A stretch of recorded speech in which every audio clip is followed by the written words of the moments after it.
tous, ici Bob the Turtle et aujourd'hui nous nous retrouvons pour le deuxième épisode de notre discussion autour de la table. Et bien aujourd'hui comme sujet nous allons prendre, vous voyez dans le titre de la vidéo, tout simplement de Free to Play à Team Fortress 2. Et oui donc comme vous savez très bien, Team Fortress 2 est un jeu relativement vieux. Ça fait depuis environ... attendez, laissez-moi voir. 2007, 2008, 2009, 2010, 2011, 2012, 2013. Ça fait environ 7 ans que Team Fortress 2 est activement joué, j'ai envie de dire. Comme sur console, sur console je sais pas, mais sur PC vraiment. La communauté est vraiment aussi géante. La communauté est quand même très immense et très sympathique. Et en fait, voilà, c'est ça. Donc ça, c'est un petit peu le contexte général. Mais qu'est-ce que je veux dire dans le sens free-to-play, de free-to-play à TF2. Voilà. Donc, quand par exemple, je peux vous lancer la question du jour, en fait. Donc la question dans laquelle vous pourrez répondre dans les commentaires si ça vous chante. C'est tout simplement, quelle a été votre première map sur Team Fortress 2 et quelle classe avez-vous joué et avec laquelle vous avez été le plus à l'aise. Bon, j'imagine que pour la majorité d'entre vous, ça sera le Heavy, le Soldier ou le Pyro. Mais bon, bref, quand même, il y en a peut-être d'autres qui ont été à l'aise avec le scout dès le début. On verra ça dans les commentaires, chers amis. Donc, juste remonter un petit peu le micro. Voilà, donc tout simplement, quand je vais parler de free-to-play, il y a beaucoup de petits sujets qui embarquent, des semi-sujets qui embarquent dans le sujet, dont par exemple la question des hats, par exemple. Bon, vous savez très bien que le hat par défaut du free-to-play, l'uniforme du free-to-play, j'ai envie de dire, est ce fameux Gashty Gibus. Voilà, donc en fait le fameux chapeau qu'on reçoit, qu'on a reçu à l'update de l'Halloween d'il y a 3 ans. Et en fait c'est comme ça que on peut en reconnaître majoritairement dans les serveurs, ou aussi on peut reconnaître la skill qui ne vient pas parfois avec le joueur quand il commence à jouer. Donc déjà, ça c'est la première chose que je veux dire, mais la deuxième chose, c'est surtout que pour, par exemple, par exemple, qui ont des unusual ou des trucs comme ça, ce qui me fait chier, c'est surtout les personnes qui se croient invincibles avec un unusual, mais que la skill vient pas avec. Ça, je trouve ça très chiant et dommage en même temps, parce que c'est... Parce que comme le dit le bon vieux proverbe, ce n'est pas le chapeau qui fait le joueur, c'est tout simplement c'est pas le chapeau qui fait le joueur, pardon. Ça c'est moi qui dis ça. J'ai inversé ce que je voulais dire. Donc c'est pas l'habit qui fait le moine, voilà, mais c'est bien sur TF2 ce que je dis c'est mais le chapeau ne fait pas le joueur. Voilà. Donc en fait, je me suis tout entremêlé, mais bon, ça va. Et tout simplement, qu'est-ce que je disais? Oui, c'est ça. Donc en fait, pour ceux qui ont des unusual ou des chapeaux hyper rares, en fait, vous faites pas chier, parce que si vous êtes pas bon, et si vous avez de chapeau, et si vous croyez le meilleur du monde, ça marche pas. Voilà, j'ai envie de dire, ça ne marche vraiment pas. Et il y a un problème, chers amis, il y a un problème. Voilà, donc, bon, par exemple, moi, la seule chose que je me suis pris, c'est un Bilzat, voilà. Mais faut bien savoir que ce Bilzat, j'ai hésité, j'ai même réfléchi pratiquement une semaine. J'avais littéralement mis 8 clés dans mon inventaire, parce que c'est bon, c'était 8 clés, mais le mec me l'a fait 7 clés.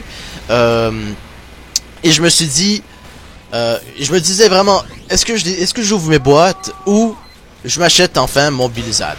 Parce que en fait j'ai acheté le Bilzat plus par influence, parce que du monde disait ah ouais mais tu devrais t'acheter un chapeau comme ça, des trucs comme ça. Donc en fait j'ai vraiment réfléchi longtemps avant de me l'acheter. Bon, finalement je me le suis acheté, mais j'avoue que je préférais quand même mes bons vieux chapeaux, les bons vieux chapeaux que j'avais, parce qu'en fait ça me dérange. Je vous dis, moi les chapeaux je m'en fous, voilà, je m'en fous. La skill détermine un joueur voilà, c'est ça. La skill détermine le joueur, et je sais pas quoi d'autre, mais il y a aussi d'autres choses qui arrivent, mais pas juste la skill. Voilà, donc c'est ça. Ensuite, il y a un autre truc dont je veux vous parler, en fait, c'est que sûrement vous aviez cette sensation, en fait, quand vous aviez par exemple commencé à jouer, quand vous avez commencé vos premières heures sur Team Fortress 2, ou tout simplement, vous voyez, par exemple, vous prenez n'importe quelle classe, et c'est pas juste avec Team Fortress 2, c'est avec tous les jeux nouveaux, en fait. Par exemple, moi et Chevalerie Warfare. Vous allez voir sûrement la vidéo, parce que je vais la publier. pour que vous puissiez voir en fait ce que je veux mettre à l'allusion en fait. C'est tout simplement, bon, c'est un funny montage, mais en même temps, ça décrit ce que je veux dire quand on est un nouveau joueur dans un nouveau jeu en fait. Voilà, donc quand on est nouveau joueur dans un nouveau jeu, en fait, on a toujours une espèce de, on est toujours content en fait. On est toujours amusé par ce qui se passe dans le jeu. Et ce que je trouve très dommage en fait, c'est que quand on commence à connaître le jeu davantage et quand on commence, par exemple, bon, moi j'ai commencé à faire des eyeliners, des trucs comme ça, bon, en fait, quand on retourne dans les serveurs publics, parfois ça tente juste plus parce que la majorité des joueurs qui sont là ne savent pas jouer et ça devient tout simplement et ça devient plate, ça devient moche pour un joueur qui a de la skill et qui veut essayer de jouer décemment avec d'autres joueurs, voilà. Donc voilà, donc j'ai envie de dire, il y a une évolution d'émotion, mais en même temps, ça reste un petit peu, voilà, j'ai envie de dire, bon, par exemple, quand on reprend le bon vieux stuff de free-to-play et qu'on commence à troller dans le serveur, on ressent un petit peu un amusement qui revient, parce qu'en fait, on fait que troll, en fait, voilà, on se ramuse comme au bon vieux temps, j'ai envie de dire, voilà, c'est ça. Donc ça vient avec le fameux free-to-play. Et pour ceux qui veulent savoir, parce que vous avez vu la miniature en fait de la vidéo. Dans la miniature de la vidéo, en tout cas, vous avez vu le machin. Et tout simplement, vous avez vu tout simplement que vous voyez, le scout. Un scout avec le Gashigibus, donc en fait, le scout que j'avais, le scout que vous voyez là, c'est le scout que j'avais en 2010 ou peut-être avant. Parce que j'ai commencé à jouer vers 2008-2009. Mais j'ai vraiment commencé à rejouer il y a 2 ans en fait. Il y a 2 ans, il y a 2011.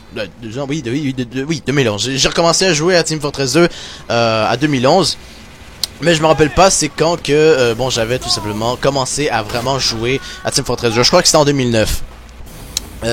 Voilà, donc ça c'est fait. Et en fait, voilà ce que je voulais vous dire en fait, c'est tout simplement ce que j'avais en fait. Donc vous avez vu le scout free to play, et on peut voir l'autre scout qui est rendu le scout que je suis aujourd'hui, donc avec le Bilzat et tout le machin sur le point en fait. Donc en fait, c'est l'évolution de personnages qui commence de simple à un joueur qui arrive skillé, j'ai envie de dire. Voilà, donc c'est poétique en mettant tout ça. Voilà, c'est très poétique. Voilà, donc ça c'est fait. Donc voilà, donc et bon, c'est pas ça que je voulais vous dire en fait. J'embarque dans plein de sujets, c'est pas ça que je voulais vous dire en fait. C'est tout simplement que pour ceux qui veulent savoir, ma première map, quelle a été ma première map, voilà.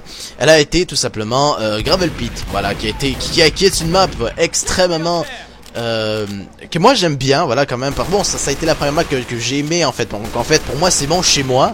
Et en fait, c'est ça en fait.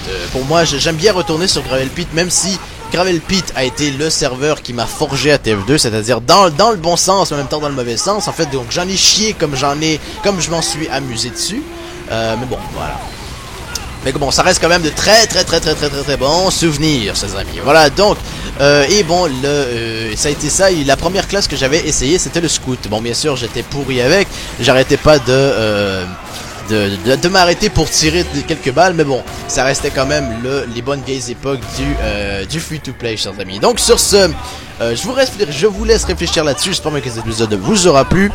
Prenez soin de vous et à la prochaine.